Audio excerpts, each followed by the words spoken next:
Once upon a time, there lived a young ascetic. He deeply disliked mingling with worldly people or getting involved in meaningless worldly affairs. Every day, he prayed sincerely, saying, "May all living beings in the world live in peace and well being." He practiced intense austerities and, in time, attained profound spiritual wisdom, reaching a state of divine realization. Devas, astonished that an ordinary human had attained such extraordinary wisdom, wished to bless him with rare spiritual powers, siddhis. One day, they approached the ascetic and said, "Great One, we are immensely pleased by your pure and virtuous life. We would like to grant you some miraculous powers. What kind of powers would you like to receive?" But the ascetic remained silent and calm, showing no interest in their offer. Still, the Devas persisted. "Revered One, shall we grant you the power to cure diseases just by your touch? With it, you could bring great benefit to the world." The ascetic firmly replied, "I desire no such powers.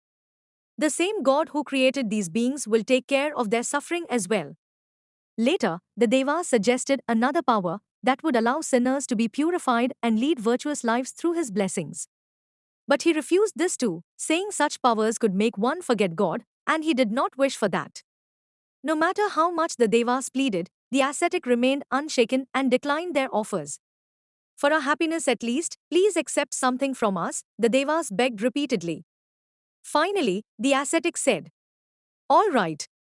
If it must be so, then let me unknowingly be a blessing to the world. Let whatever I do benefit people, without me even being aware of it." The Devas discussed among themselves and made a divine resolve. "From this moment on, the very shadow of this ascetic shall cure people of disease, sorrow, and sin. But he shall never know that he possesses such a power." They then bowed before him and returned to their celestial abode. From that day forward, wherever the ascetic walked, the places his feet touched would transform, withered plants blossomed, barren lands flourished, and dried up springs gushed with water.